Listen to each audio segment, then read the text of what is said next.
It's the moment you've all been waiting for. These are the best books of 2024 that we read. And I don't think I read a single book that was released this year, actually, now that I think about it. Welcome back to the Life on Books podcast. My name is Tony. With me, as always, is Andy, a.k.a. Metafictional Meathead. Hello, Tony. What's up? It's our year-end recap. We're just going to go over some of our favorite reads from the year. Yeah. I think, with the exception of one or two episodes, our 2023 recap is still one of our most popular episodes. So hopefully everyone enjoys this one as well. We did take Q&A questions on Instagram last night that we were planning on putting out today, but we did get quite a few. So we might just put that into another episode the following week after this one. I don't know. That'll be a game time decision during the edit. So it's a surprise. So let's skip the weekly reading update. I don't have much to. I've mostly been reading the Savage Detectives this week. All right, and that's really it. Here and there, the Tunnel, but like mostly the Savage Detectives and okay. Tunnel, Savage Detectives, and Insurrecto by Gina, Apostal. So there you go. Reading update done. There we go. Record time. So we're gonna go through our top 10. Yeah. Mine are in a loose order, maybe like 1 through 5 is more of the ranked. And, 6 through 10 is more just like whatever. My like probably 1 and 2 are like for sure. Yep. The others not really in any sort of order. Yeah. You saw I brought a big box and like bags full of books. Box of books. And I have a pretty tall stack. We both have quite a few big books. Yeah. I think I have a few more than you do. So I kind of just put them in the order that was most convenient as I was unpacking them. Sure, so that works. Just briefly, let me just say that at no point will I be divulging the total number of books that I've read this year because I am against the concept of counting books or setting. Really, what I'm against is this setting of a goal of 50 books and then the next year 60 books and the next year 70 books, or that kind of always doing more, always increasing the number. I do obviously track all the books that I read. For me, especially, it's really hard not to. What if I'm making content about the books? Right. And then it is fun to just kind of look at, I read this many books from this place or this author or whatever. So really what I'm against is that constant like upping of the goal. If people find setting a goal and sticking with it every year to be useful, do reading how you want to do it. This was a very controversial thing that I said on Threads. yes. Apparently just, offering up some alternative ways to structure your reading. But I decided that I was not going to divulge the total number of books that I read, just because it would seem a little hypocritical on my part to do so. It's not some great secret. I'll probably post a photo of the books that I've read. Someone could sit there and count them if they wanted to, but yeah. I got away from quantitative tracking this year as well. Yeah. It's just, I don't know if I feel as strongly as you do, but I think our thoughts and opinions are pretty aligned on it. I just, the past 2 years I've kind of hit, I think the two most common like markers of counting. I mean, in 2022, I read 55 books. So, I averaged a book a week. Right. And then in 23, I read 120, give or take. So, 100 books in a year. And after hitting those two, I was like, it doesn't, everything else, it's just arbitrary at this point. Like, I don't need to read 150. If I read 100 again, cool. But it's not something I feel like I need to do. A large part of being able to hit 100 was because I read a lot of shorter books. Yeah. In 2023, and I've read a lot more longer works this year. So I basically didn't read for the first 3 months of the year. So not going to come close to that. I think I'm somewhere around 60. I don't know the exact number. Yep. I didn't even turn on tracking on Goodreads this year, or like counting. Yep. Because last year, even though I didn't have like a set goal, I did like the reading challenge on Goodreads, and I set it to one book, mostly so I could, track the number of books I had been reading during the year. So periodically I would go, and I didn't do that this year. Periodically I would go in and just kind of count just to get an idea. Yeah. More for, just curious. Yep. But yeah, I'm totally out on quantitative tracking, and I'm going to kind of do the same thing next year. Just read. Yeah.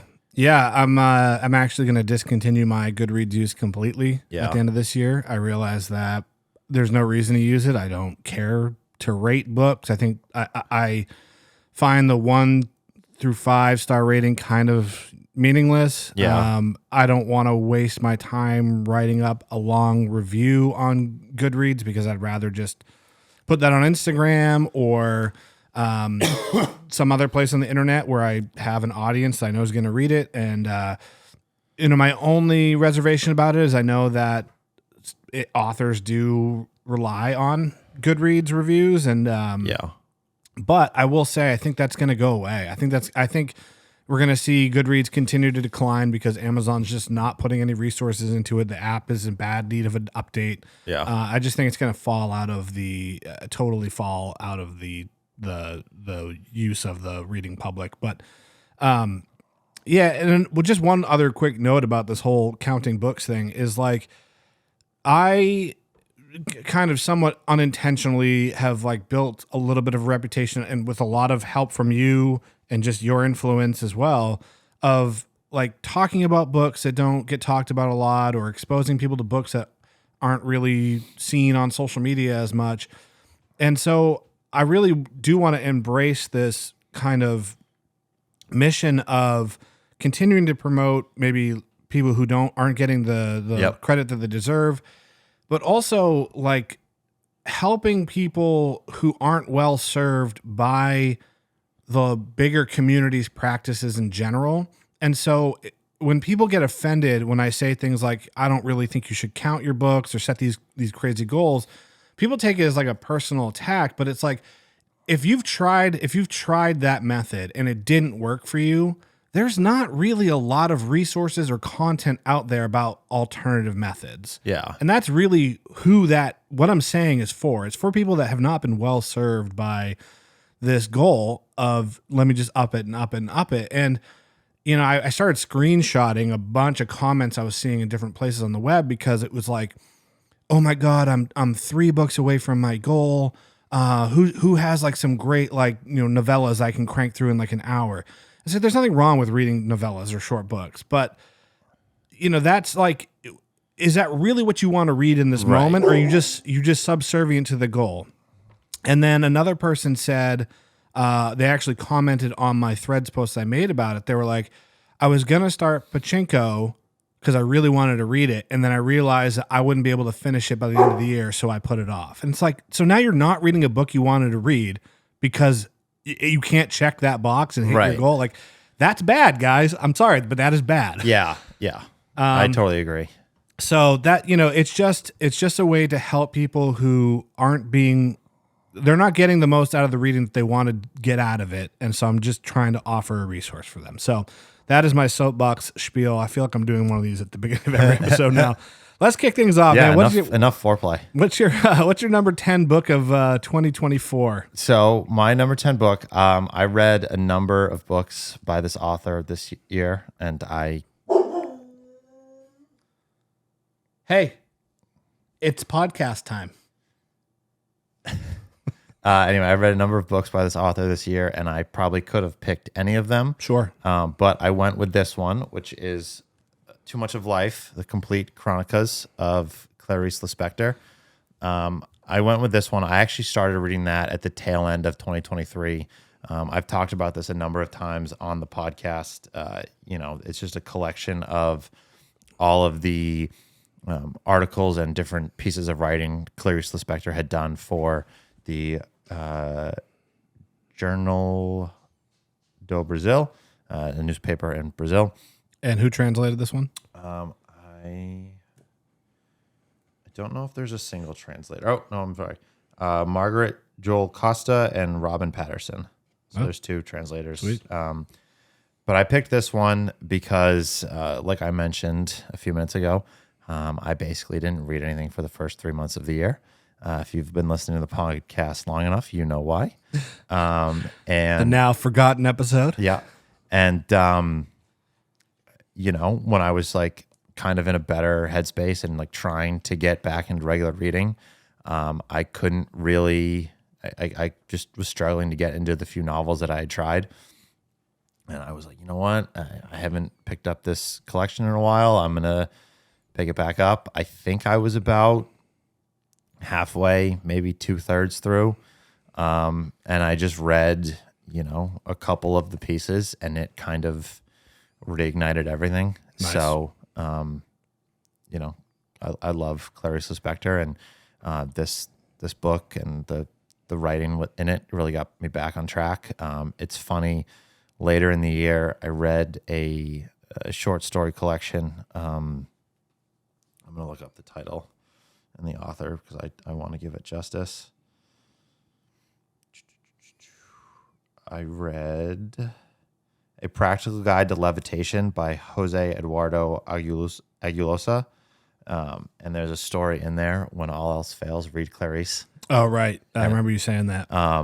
Which was just kind of funny to look back in retrospect, given that when all else was failing, I read Clarice Lispector and it got me back on track. So, like I said, I've talked about it a lot. I don't think I need to go into much more detail than I already have. But yeah, go listen to our entire back catalog of episodes. Yeah. It's just so awesome. There's so many different styles, kind of has all of her, all of the things that make her writing unique. And it's just really great. And you don't really need to like be continuously reading it. Mm-hmm. I talked about this. I would kind of read a few of the passages, put it down for a week, put it down for 2 weeks, pick it up again, read it here and there, or read it kind of intently and then put it down for a few more weeks. And pick it back up. And I joked before, I think one of these days I'm going to commit. So the edition of the newspaper that I think it was a weekly thing, her writing would appear every Saturday. And one of these days, I'm going to just commit and just read this every Saturday for the 6 years that it is compiled of, and just... Not the worst idea. Yeah, so... Yeah. And also, I've got to point out, very woke of you to put a woman on your top 10 list. I'm all about diversity. So, okay. My first pick, perhaps a little controversial for myself at least, is Pachinko by Min Jin Lee. Now, the reason why this might be considered controversial is because when I read this, I liked it. And then I read The Good Earth by Pearl S. Buck. And I was like, I feel like a lot of Pachinko was kind of like, not lifted, but you can tell maybe influenced by The Good Earth.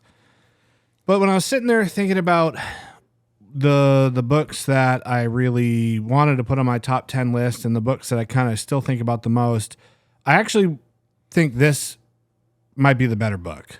The writing is definitely better. Mm-hmm. My only critique of The Good Earth was the writing is just very plain, very basic. But obviously The Good Earth was a little bit more of a pioneering work at the time. But that's not really Min Jin Lee's fault. That she's, can only write books when she's alive to write them in her era. So just honestly a solid book. I still think about the characters quite a bit. Probably the most popular book on my list today.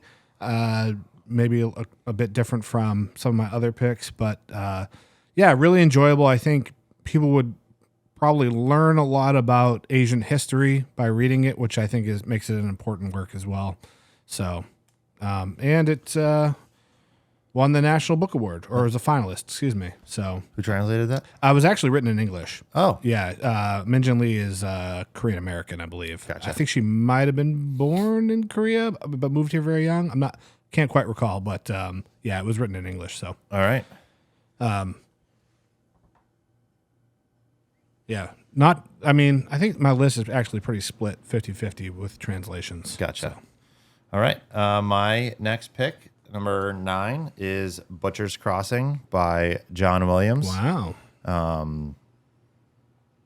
Just a phenomenal book. I've been an ardent hater, I guess, of Stoner, which is definitely Williams' most popular book. For sure. Which, again, I don't think was a bad book. I just think it's highly overrated. And after reading Butcher's Crossing, I think this is far more deserving of the praise that Stoner gets. Just is so wonderfully written. Writing's great. It's a very compelling narrative. Really does a great job examining kind of the theme of like man versus nature and the early capitalistic tendencies of the American frontier and kind of manifest destiny type stuff. Yep. Have you watched the movie yet? I watched about 30, 45 minutes. I was not a fan. Gotcha. I wasn't super into it. In general, it's funny. I'm not a huge movie guy. Yeah. It takes a lot to like. It's funny. I'll sit and watch 3 hours of a TV show. 3 to 6 episodes, depending on the length of the episodes. But for me to sit down and watch like a 2.5 hour movie, sometimes I don't have the attention span, which is kind of funny. Yeah. But I was not a huge fan. It didn't seem to be like I didn't think it was super faithful to the novel. There were some things where they added sort of like Native American curse type stuff, like one of the spots they go out hunting, in the movie this is a native, they call it Indian, but Native American burial ground or something like that, which isn't in the book. And the character, the main character, Will Andrews, in the novel, he's kind of this idealistic, maybe a little starry-eyed guy who comes out from the city to the country, and definitely naive and in over his head.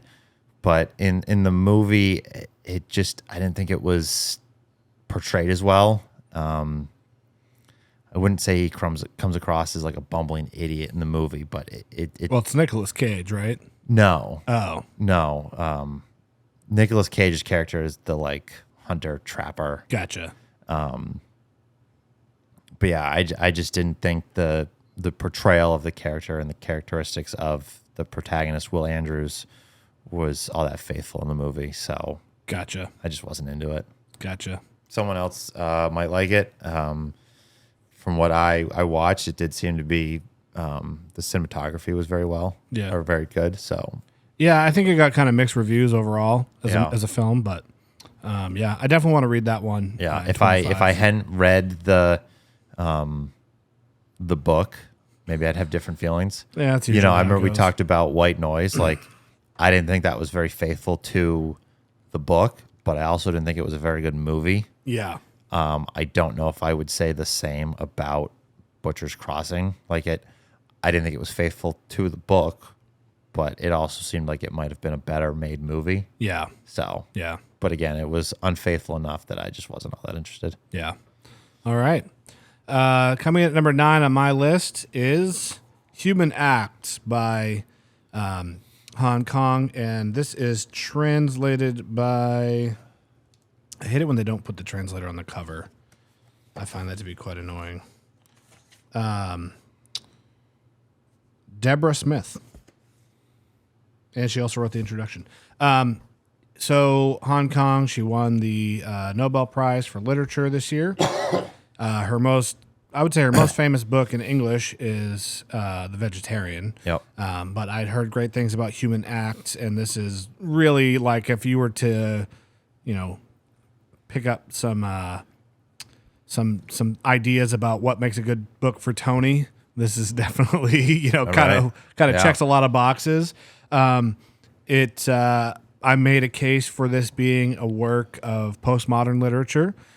So it has a nonlinear time narrative. It tells stories in the first, second, and third person. It's about a violent conflict, the Gwangju Uprising, which was a pretty shocking event where some college students were protesting against the authoritarian Korean government, and they basically just rolled in the military and killed a bunch of them, like classic 2,000 of them, I think. Right. And it's funny because, and we talked about this before in another episode, but there's kind of this like belief that, after the Korean War and World War II, North Korea became communist because they were close with the USSR, and South Korea became capitalist, and North Korea is a hellhole, and South Korea is like the greatest place on earth because capitalism. And like literally 2 weeks ago, the president declared martial law for basically like no reason. He just trumped up some reason, and everyone was like, "Bro, what are you doing? You can't just do that on a whim." He just got impeached. Oh, he did. Good. I mean, yeah. So yeah, the writing in this book is very much that kind of Korean style that we talked about on last week's episode, where it's very matter of fact, very like line by line in the moment. And I found this, fit that kind of style.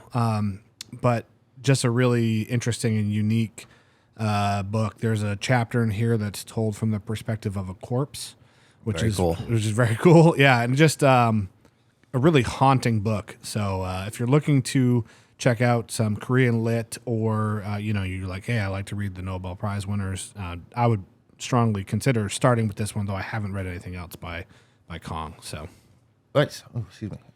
My next pick is The Case of Gem by Vera Mutafchieva, and that is translated by Angela Rodell. This is from Sandorf Passage, another small independent publisher. I believe they're actually based out of Maine. Oh, cool. They're local. What's the name of the company? Sandorf Passage. Sandorf Passage. Okay. I could be wrong about the state, but I know it's New England. And yeah, this was a really, really fun read. It's Mutafchieva is Bulgarian. I have never read anything from Bulgaria. This was originally published in Bulgarian in 1966, but the English translation was just published this year. Wow. So very cool. I've talked about this one on the show before as well. It's all about the Ottoman Empire and kind of struggle for power. Mm-hmm. The Sultan dies, and there's two. His eldest son takes the throne, and a lot of people believe that his other son, Jem, should be the rightful heir. Mm-hmm. So it kind of turns into this, political struggle. There's a lot of political intrigue and strategizing, which I found narratively very compelling. The characters are also really fleshed out. It's a very emotionally effective book. My only kind of, I guess, complaint, I wouldn't say it's like this, like a slow moving book, but being that it's about all this kind of political intrigue and almost like espionage type deal, it does kind of move very intently, and then it did feel like the ending was a little bit rushed. Mm-hmm. So I would have liked if maybe it was like 50 pages longer, and the ending could have been a little bit more kind of in line with the first 450 pages or so. Yeah. But still, it's a great book. Like I said, I never read anything from Bulgaria before, so just very unique and really interesting. The fall of the Ottoman Empire is such a pivotal moment in world history that I feel like doesn't really get talked about a lot. But yeah, well, this is also pre the fall. Yeah, the events of this novel take place at the end of the 15th century. Yeah. So, I mean, honestly, just in general, like I feel like Ottoman Yes. history is kind of ignored. At least where I went to school, we didn't talk about it at all. But yeah. the more I learned about history, the more I'm like, oh, this was so significant. Yeah. So, yeah, there's last year I read Lawrence in Arabia by Scott Anderson, and that talks a lot about the Ottoman Empire. It was pretty interesting. So, coming in at number 8 on my list is The Tartar Steppe by Dino Buzzati, translated by Stuart C. Hood. As we mentioned before, there is another translation from NYRB, and it also goes by the title The Stronghold. Read this pretty late in the year, just a few weeks ago. And Dino is an Italian author, not the first Italian author I've read, but I haven't read a ton of Italian literature. Just a weird, cool, gripping, page-turning book. Nice. The suspense building in this book is first class, and it's like a psychological thriller, I guess is the best way to put it. Nice. But just such a unique book. Like I really struggled to think of like what you could compare it to. Some people have said like Kafka, the Castle. Mm-hmm. But yeah, I just think that this is the type of book that is going to stay with you for a long time after you read it. Awesome. And it's also the type of book where like you just have fun reading it, you know, like you just want to keep reading it. Like there's like The Tunnel by William Gass, right? Amazing book. But and there's so many mind-blowing moments, and I do enjoy it, but there are times I'm just like, all right, like one more page, I could do this, you know what I mean? Right. But this is just like, oh my God, I can't wait to just like lay on the couch and read it.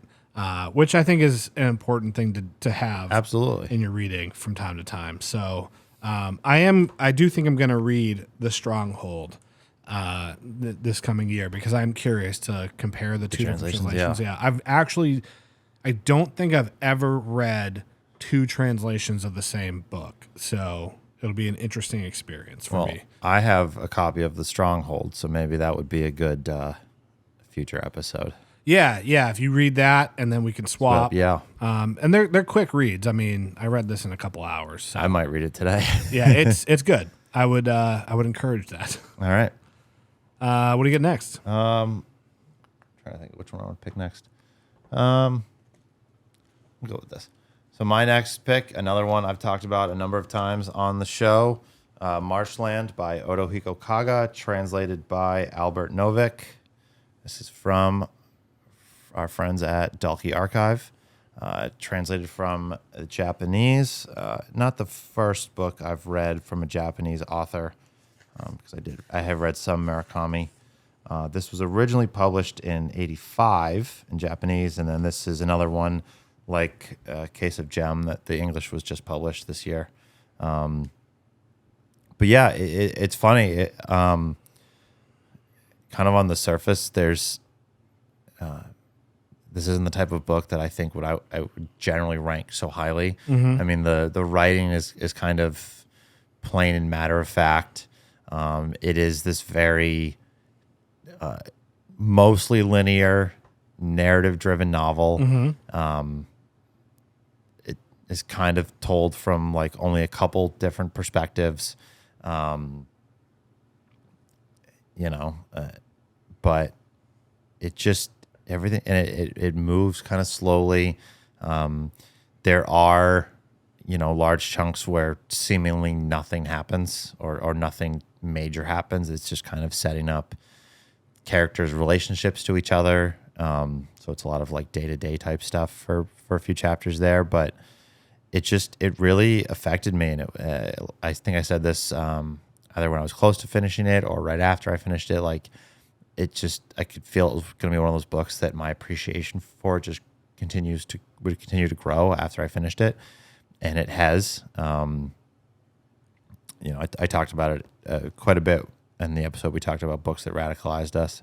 but it is about an older gentleman. I believe he's in his 50s at the time the novel starts, maybe late 40s, who had been a soldier in the Japanese army, had a bit of a criminal history after getting out of the army, was actually basically kicked out of the army for some criminal activity, and then got what at the time would kind of be a lowly position working as like an auto mechanic. And then there's a lot of civil unrest with university students, and this takes place in the 60s. Yeah. Late 60s Japan. And then, kind of falls in, gets accused of some major crimes. And it's just a really interesting look at how society, late 60s Japan, kind of viewed citizens of his class, so to speak. And I think there's a lot of it that still rings true today in a lot of countries. So sounds like the Japanese Lee Harvey Oswald. Yeah, kind of, sort of. No, I want to read Marshland. I have a copy of it. Obviously, I like Asian literature. Yeah. Everything else about it sounds right up my alley as well. Yeah, I think you would. I think you would like it. I know there were some people that other readers that I follow that have similar interests that couldn't quite get into it because of the things that I was just saying. How the writing is kind of matter of fact, and there are long stretches where nothing really happens. But I just found it very, very humanizing and compelling, and I just get really attached to the characters and their stories, and I just really enjoyed it. Cool. Yeah, well, I'm like tempted to like start 2025 with that, but we'll see where I'm at in the next couple of weeks. So where you're at with the tunnel, what our January pick becomes. Yeah, I do want to finish the tunnel before the end of the year. Although it might be tough just because I have a really busy week this week coming. Yeah, but the week of Christmas, I plan on not doing any work. So, okay. So my next pick is the first book I read in 2024. Nice. And this is The Anarchist Who Shared My Name by Pablo Martin Sanchez and translated by Jeff Diedemann. And this is from Deep Vellum Publishing, which is a great indie publisher. I've talked about this book on several episodes, but if you're a new listener, it's about a guy who literally Googles his name, Pablo Martin Sanchez, and he finds that there was a Spanish revolutionary in the early 1900s that was sentenced to death for participating in a coup to overthrow the tyrannical government. And he was an anarchist, hence the name of the book. The book has a dual narrative structure, so there's two timelines, and one is like current. The entire story is about the Pablo Martin Sanchez, the anarchist, and there's two timelines of the anarchist as an adult and the anarchist as a child. And as the story goes along, the timelines start to converge on one another. I loved everything about this book up until the last like 70-ish pages, and then it hit what I thought was a real lull, and I was like, oh no. Right. And then at the very end, it blew my mind. Yeah, I remember you saying that, yeah. So, I think it's cool that like, the first book I read of the year made it to stuck with you, yeah. Yeah, stuck with me, so that's cool. The writing is just fun, but still, I would say quite literary. It's not like kind of your basic boring, it's just another work of fiction. Like, right. It's pretty interesting. It is technically fiction, but it's based a lot on true reports and history and things like that. So pretty approachable book. If you're looking for, dipping your toes into some works in translation, this is a good one to start with because it was a pretty easy read. Great. So, yeah. All right. My next pick is going to be another one from our friends at Deep Vellum, a great indie publisher. Yep. And it is Solenoid by Mircea Cartarescu, translated by Sean Cotter. This is the second book I have read from Cartarescu. I read Blinding in 2023. Maybe 2022. I don't remember. Yep. But I read Blinding. This is one of 3 books he currently has available in English. What's the third one? Nostalgia, I believe it's called. Cool. I think that's like a collection of short stories.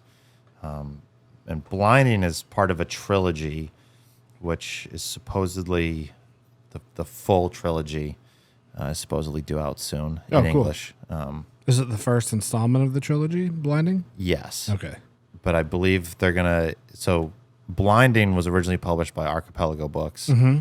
I believe Penguin Random House or whatever offshoot of theirs that has been publishing Nosgard's work is doing the whole trilogy. Sean Cotter did translate the edition of Blinding I have. I don't know off the top of my head if he's doing the remainder of it, if it's going to be new translations, how the deal's going to work. But I do know it's going to be a new edition of Blinding, and then the other 2 components. Cool. So, but yeah, this is just a really very interesting work. It's. I mean, the writing is crazy. You can see. I don't know if the camera will pick it up. I did flag it quite a bit. Yeah. But so it's all about a school teacher in Romania, kind of examining and writing about his place in the universe, and I don't know if I would necessarily say the meaning of life, but like, why we're here, what we're doing here type deal. Yeah, some philosophy. Yeah, and it's very interesting because up until a point, it does kind of mirror Cartarescu's own life. Mm-hmm. It does sort of fall under the auto-fictional memoir novel that I have rallied against, but what is really interesting about this, early on in the book, the kind of, we'll call him anti-Cartarescu, is taking place in this like poetry workshop. And in the novel, he reads this long poem that he's written, which is based on a true event. Cartarescu had written this poem. He was going to this workshop regularly, and he did read this poem that he had written. And in real life, he was lauded for it. All of the critics and the other poets there loved it, and it kind of was what, in some way, like jump-started his career as a writer. Mm. And in the novel, it totally tanks. The other critics and poets there just rip it and him to shreds. Yeah. And it's just kind of, is that mirror split of like where his life could have gone. And there's some surrealist stuff in here that, it just wouldn't have happened in real life. But, where his life would have gone, could have gone, had this singular event gone differently. Yeah. So, but it was just very literary, the writing is fantastic. He's a great writer. People much smarter than I have put out some really great reviews and analysis of this. Our good friend Seth has like a 2-hour long video on his YouTube channel that if anyone is interested in the novel or Cartarescu in general, I would recommend checking out. Nice. But yeah, I think this was highly praised when it was first published, and I think it's going to only collect more and more acclaim. Nice. So cool. My next pick is Infinite Jest by David Foster Wallace. I'm not going to go too in-depth about this because we literally just did an episode. A whole episode about it. So if you want to hear some more of my in-depth thoughts, just go back to last week's episode. But I loved certain parts of this book. I disliked certain parts of this book. It felt wrong to not include it in my top 10 because I do have a very great appreciation for the work that it is. Mm-hmm. It's not my favorite book. I know a lot of people read it and it instantly becomes their favorite work of literature. Me. You being one of them. And I get why. I just think that it's not exactly the type of book I like to read. But with that said, I still loved it and really appreciate what it is. Yeah. And we kind of talked about this before. Like, do I think Kesha is a better musician than Bach was? No.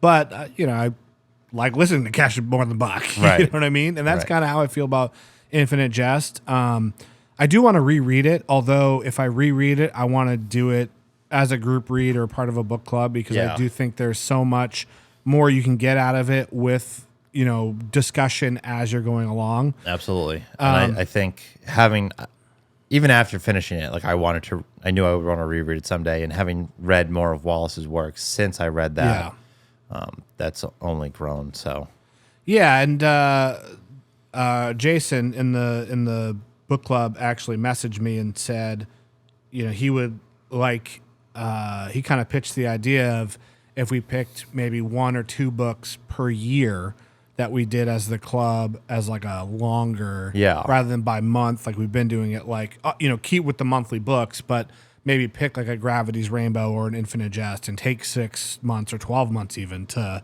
do it as a group, which I think is a great idea. So we'll see, but this would definitely be a contender. Yeah, I definitely think we should do that, whether it's either of those two books you just mentioned or some other longer, difficult work. Yeah, and I think if you like literature, and in particular American literature, I do think you should at least give Infinite Jest a chance. Yeah, I agree. And I do think you should probably read at least 25% of it, maybe a little bit more, before you really decide to keep going. It is tough, to say like you need to read 200, 300 pages before you truly decide like if it's going to be for you or not. But because, that is the length of some novels. Right. But given that it's so long and there's so much in there, and it really isn't until about the 300-page mark that everything starts to come together. Right. And that's only just the beginning of it coming together. But I think I had read maybe like the first 185 pages the first time I picked it up. And I just was like, I'm like not in the place to do this right now. So I just put it aside. The second time through, reading those first 185 pages again, I was like, oh, this is awesome. Yeah. Like right away. So it's just a lot there. Yeah. And you have to kind of really focus on it. You can't be too scattered with what you're doing. Have you gone back and reread the first? Not yet. It's on my to-do for this week. I wanted to get a little bit more caught up on the Savage Detectives and the Tunnel. So, fair enough. All right, what do you got next? All right, my next pick, another modern-ish. I should say, it was 2010. Fat Brick, The Instructions by Adam Levin. It kind of has everything I look for in a work of fiction. It does play with style a little bit. There are, there's a lot of it that's just kind of your generic novel exposition type stuff. But then there's sections where it's like email chains or things like that, or like letters. It flashes back. It's not always linear. The writing is it is very of the 21st century. I remember when we did our episode on like our favorite books of the 21st century. I was talking about this and comparing it to Tree of Smoke by Dennis Johnson. Yeah. And saying that like those are both written in the 21st century, but you could have told me that Tree of Smoke was written in the 80s and I would have believed you. Yeah. Like this book is so clearly written in 2010, or in the years preceding it. But it's just it's very unique. It's very imaginative and large in scope. It's a big book. Yeah. What's crazy is the events that are being told, like the main narrative over this 1,000 some odd pages, is only 3 days. Oh, wow. Yeah. It's very Mezzanine-esque. Yeah. But it's funny, it's heartfelt, it's thoughtful. It's just a great book. And I think it was kind of the first really long like mega novel that I read this year. and it just really struck me and affected me pretty profoundly. So mega novel. Yeah. Is that like a power reader? Sure. Yeah, I'm one of those. Okay, my next pick. You gotta be careful how I'm stacking these up. You're not gonna be able to see me very soon. I know. Funny you should mention Tree of Smoke by Dennis Johnson, because that is my next pick. Yeah. This is the first Dennis Johnson I've read, the only one I've read so far. Actually, I looked and I only read one book all year long that was from an author I'd previously read. Wow. Yeah, kind of awesome. Surprising. Yeah, that's cool. Yeah, I thought that was cool. At anywho, Tree of Smoke. It's kind of a Vietnam-esque novel. Although, as we've discussed before about this book, Vietnam is kind of the backdrop. Yep. It's not really about Vietnam. After reading this, I can understand why some people absolutely rant and rave about Dennis Johnson. He kind of reminded me of like Baby Pynchon in a way, not necessarily with the prose and the language, but just kind of some of the themes and the general approach, I think. Obviously, fairly popular book. It won the National Book Award, although that's a point of contention, as we've discussed before. Mm-hmm. But I really liked it. I thought it was a kind of a clever novel and maybe asked more questions than it answered, which is something I can enjoy about a book quite often if it's done right. Yep. And really excited to read more from Dennis Johnson. Yeah, I read it this year as well. I probably could have easily put it on my list. Yeah. I've thoroughly enjoyed it, and so pretty much would echo everything you said. So cool. Yeah. All right. My next pick. What is this, number 4? Yeah. Another big fat boy, Against the Day by Thomas Pynchon. Couldn't not have Pynchon on my list. Surprised I didn't put it in the number 1 slot. I think you and I are actually going to have the same number 1. Maybe? No, maybe not? We're not. No? Wow. Okay.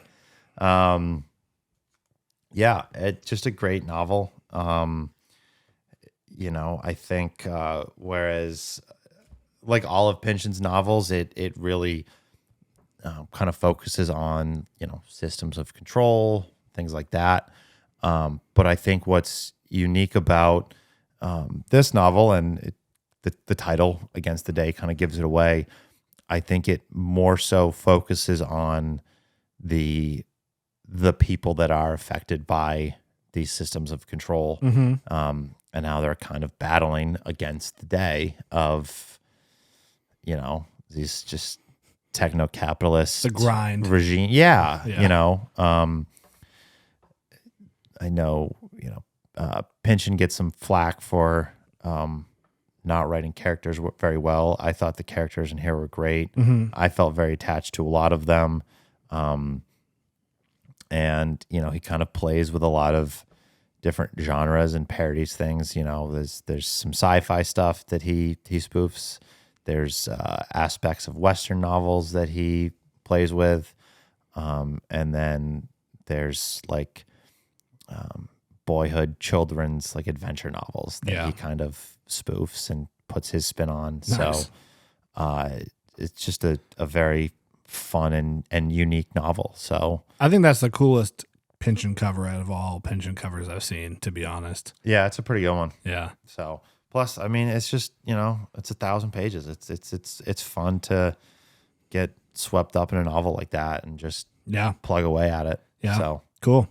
Well, my next pick could not be any different from that because mine is a novella. Nice. This is Passing by Nella Larson. And this was written in, she was part of the Harlem Renaissance movement. She only wrote 2 books, this and Quicksand, which I have not read yet, but I will soon, which is also another short book.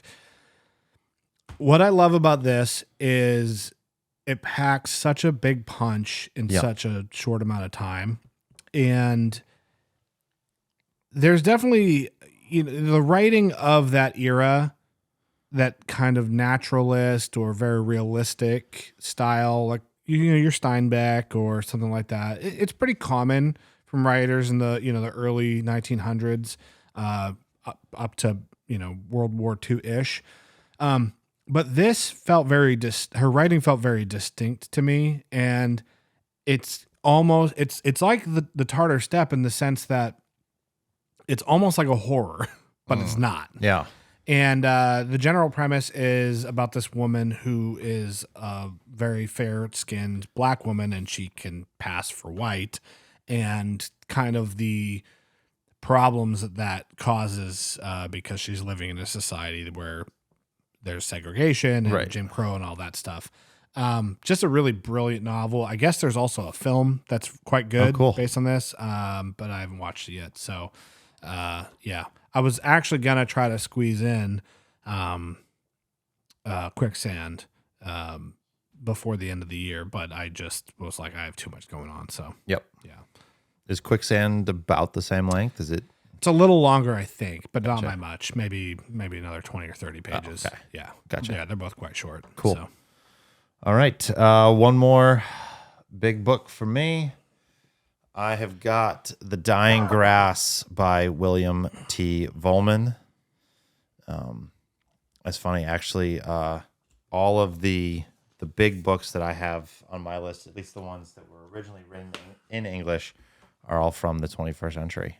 So, oh, cool. Yeah, I think after we kind of did that episode, it wasn't like it was a goal of mine to read more modern books, but I just kind of found myself a little bit more interested in modern stuff this year. So, but I mean, this was such a great novel. It's all about the Nez Perce War and General Howard and the U.S. Army and Chief Joseph of the Nez Perce Native American tribe, kind of coming to head, and their back and forth, very extensively researched. I mean, this book is it's 1,400 pages, almost, maybe 13, but 150, 200 pages of that is just all of basically references that Vollmann used, or kind of actual historical facts on the characters, the setting, the chronology of the events of the Nez Perce War, and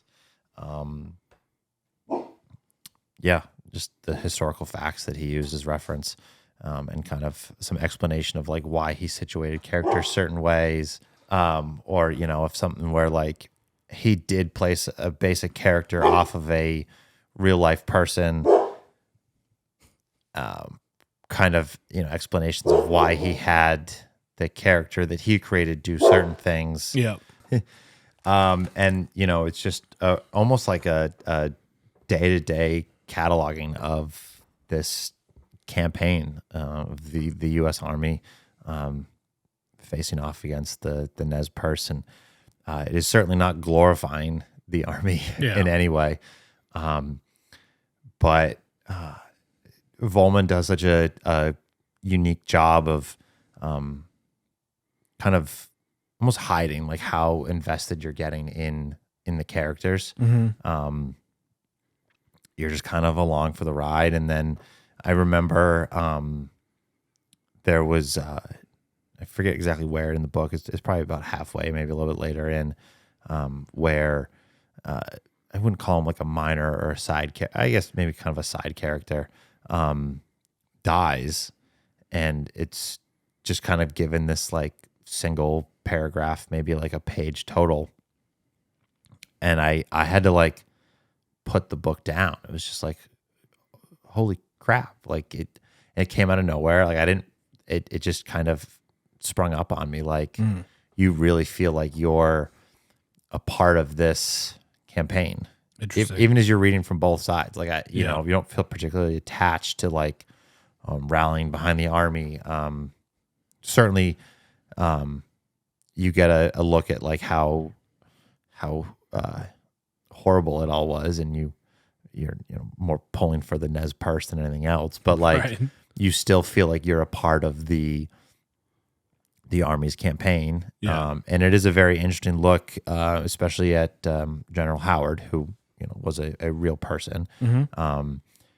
Fought with the Union during the Civil War and was very active in trying to free black people in this country and get them up on level ground. I didn't realize this until I had read the novel. Howard University is named after him. Yeah. And it's very interesting and compelling because you look at it and it's like, okay, this white guy did so much to try and elevate a group of people that were viewed as lesser or second class or, whatever, however you want to phrase it, the racism that, was prevalent at that period of time, to kind of look past that and catch those people up to speed. And then on the other side of it, he's leading this campaign that's, putting down, right, Native Americans. So, right. And now he felt like he was doing this great service and trying to help them, and was really doing the opposite. So, yeah, interesting looking back on it for sure. Yeah. I definitely want to read The Dying Grass. I think I'm going to read Europe Central first, but yeah. You haven't read that yet, right? Not yet. I have a copy, but nice. I've said this before about Volman.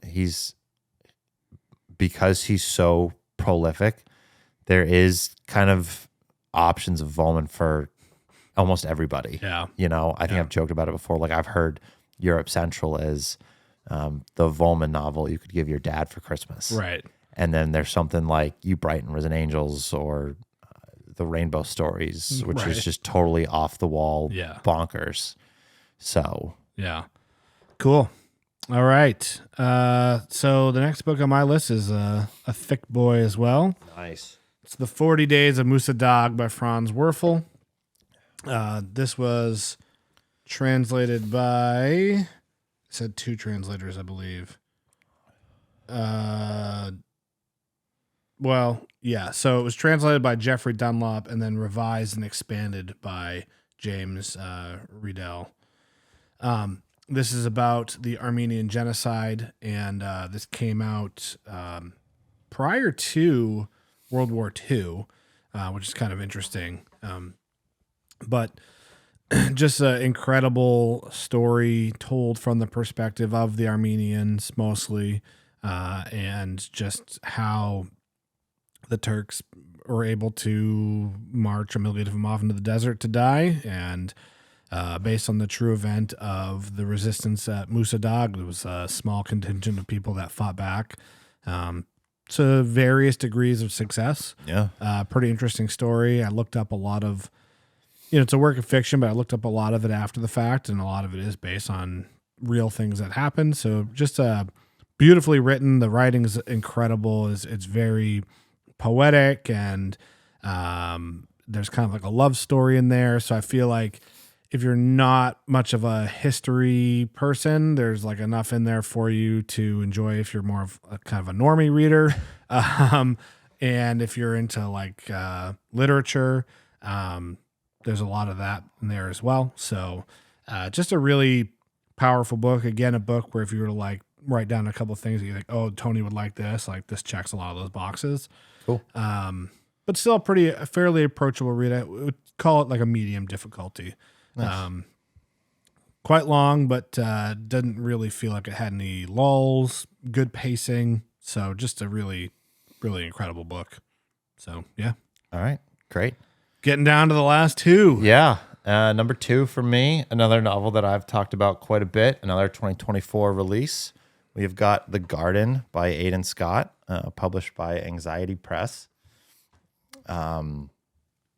This was actually sent to me along with The Dying Grass. This was a gift from our good friend, Kevin, the HV book nerd. Nice. And I loved this book. I mean, it is very reminiscent of something like Blood Meridian. It takes place in the American Southwest in the year 1847, kind of along the backdrop of the Mexican-American War. Mm-hmm. And it's about these 2 characters that are kind of running from their past, so to speak.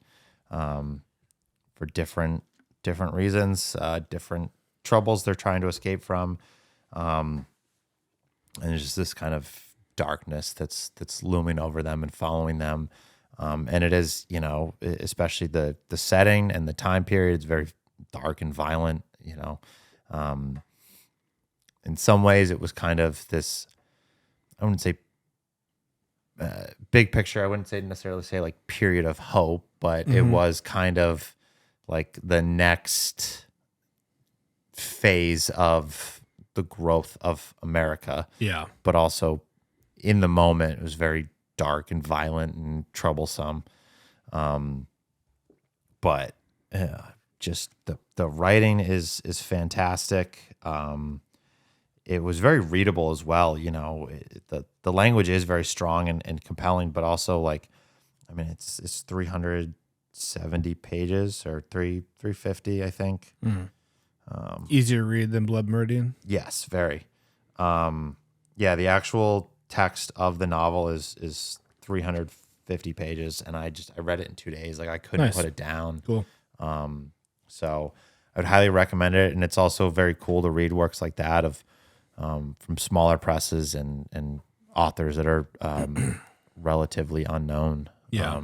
So I think I remember talking about it with someone else that's read it, and I think I mentioned this on the show. Like, I think it's just such a perfect example of the current state of the publishing world. You know, books that are getting put out by these major publishers and getting all this mainstream shine that are probably fine books, but, you know, the same book is going to get published by the same publisher 6 months later. And, you know, a work like this that is just so powerful and compelling and really darkly beautiful are just going to kind of get overlooked because they're a small publisher from an author that unfortunately no one has heard of. Right.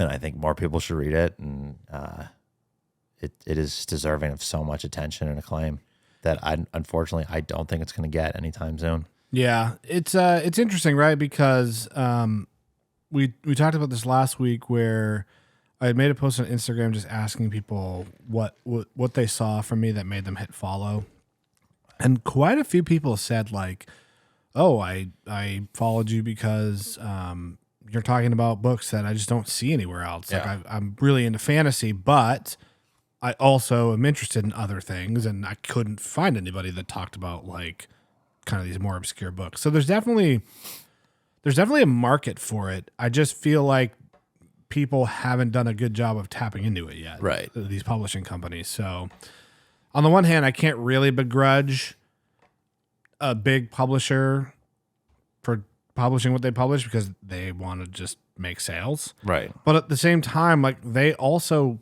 do somewhat dictate what is popular. Right. So it's not a pure reaction to the consumer's needs and wants. It is, they do have an influential impact as well. So, okay. We had to figure out how we want to tackle this next section here, because my number 2 pick is your number 1 pick. Yep. And talking about why this was my number 2, I have to also talk about what I did choose for my number 1. Yeah. So we'll just do this all at once. I guess. guess. Let's do it. Okay. Your number 2, my number 1. 3, 2, 1. Hard Rain Falling. Hard Rain Falling by Don Carpenter. And my actual number 1, we'll just get right to that, is Omen Setter's Luck by William H. Gass. So I absolutely freaking loved Hard Rain Falling. I am kind of known as the Hard Rain Falling guy because this one, the 90-second review that I put on TikTok and Instagram of Hard Rain Falling, I think is still my best performing piece of content. Cumulatively over 3 million views across platforms, and basically sold the book out worldwide. Like, people were like, bro, I can't, like, cool review, but I can't get a copy of this book. People had reached out to NYRB and they were like, yeah, some video went viral. We don't have any copies. We don't know we're going to have more. Yeah. So I think a lot of people might be surprised that it's not my number 1. So I want to explain how we got to where we are. Should we talk about Hard Rain Falling first, or do you want to? Let me just preface this first. So there's so many different reasons to read books, and there's so many books that I like for different reasons. And what I loved about Hard Rain Falling is it's an incredibly unique story.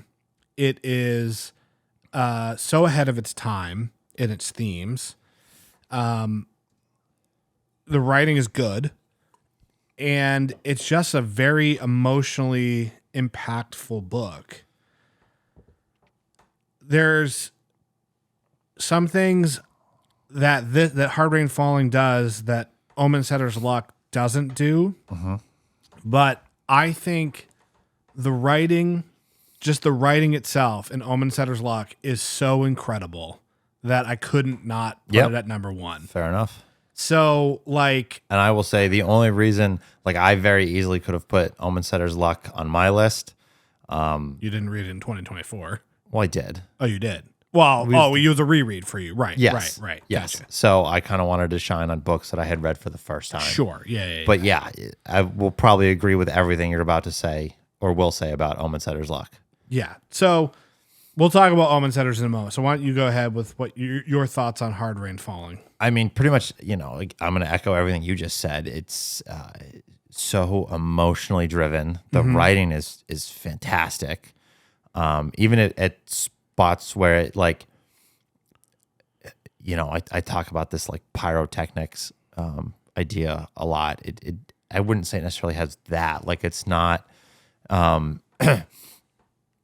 Carpenter's not, like, flexing his writerly chops and showing off how intelligent and clever he is. He's just writing this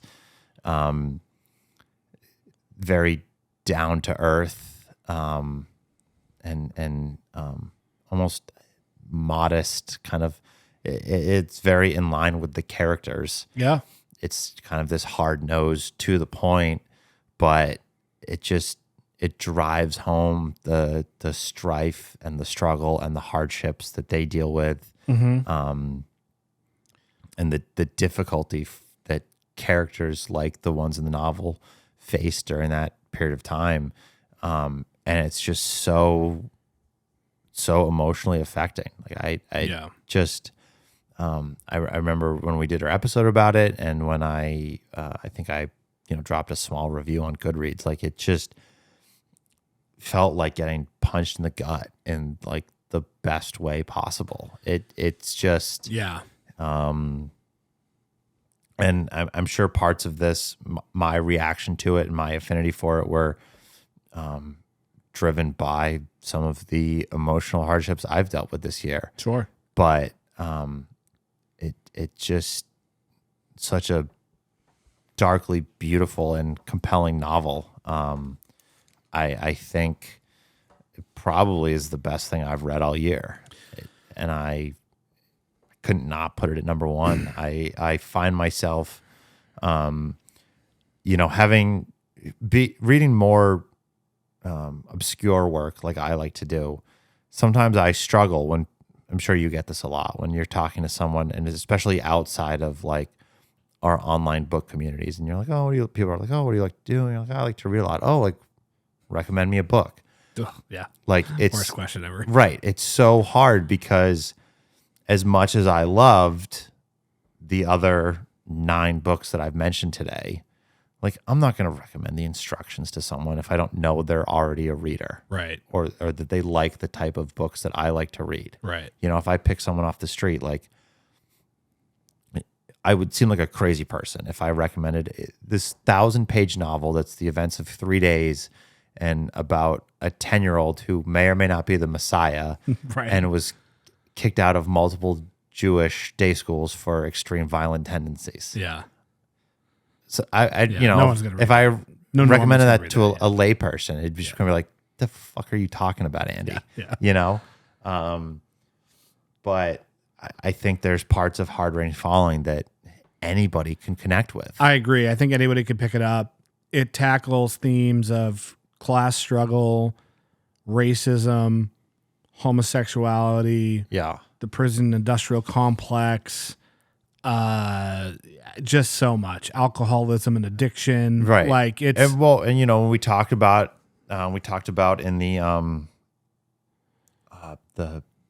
episode we recorded on at the end when Jack is out of prison, and he's just kind of reveling in these things that he has this newfound appreciation for. Yeah.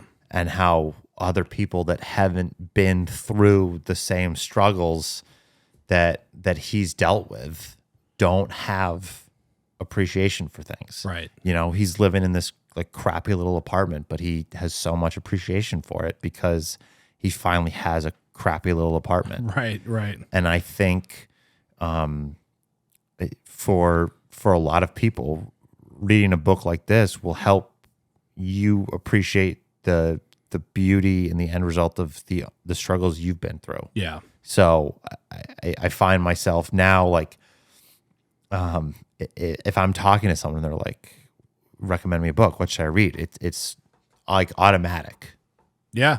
Hard Rain Falling. Yeah. It's approachable. It's very, because it's about the human condition and the human experience. I think everyone can appreciate it. Yeah. And I think that's kind of I think with a lot of other books, you know, it's about the human condition is kind of a lazy and reductive answer or you know, an easy one to pick with, because I think in some ways, like a lot of fiction is about, I said this when we were talking about Infinite Jest, fiction is about what it is to be human. Right. But I don't think, there are very few books that I've read that nail it as much as Hard Rain Falling does. Yeah. So it's just a beautiful, fantastic book that I think everybody should read.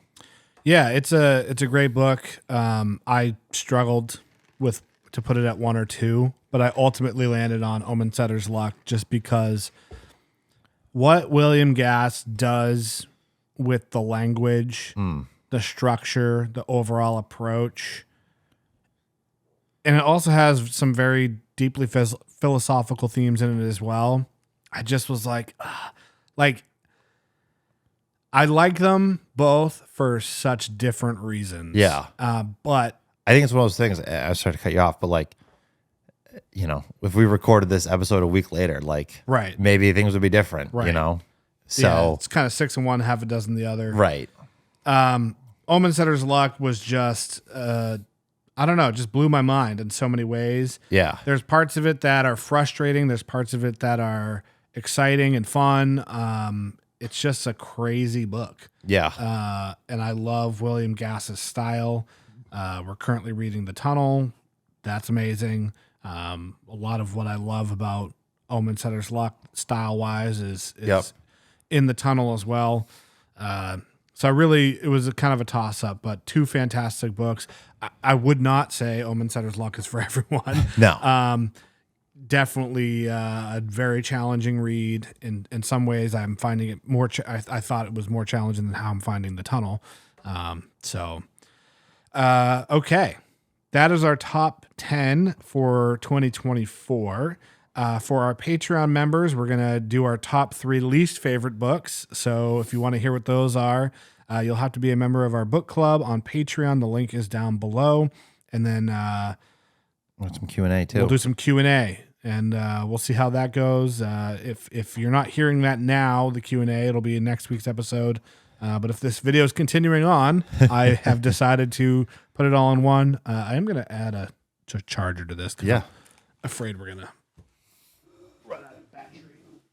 Hey everyone, Editor Tony here. I decided to not include the Q&A in this episode just because there's so many questions, and we actually didn't record all of them, so I hope to record some more this coming weekend when we film, and we'll probably end up putting them all in their own episode. So this weekend, Andy and I are going to be talking about our reading goals and books we want to read in 2025, and so I might do the questions with that, or it might just be a standalone, but make sure you drop your top 10 favorite books of 2024 in the comments. We'd love to see what everyone else is reading. And of course, my shameless plug for the book club on Patreon. Go check that out. And we'll see you after the holiday.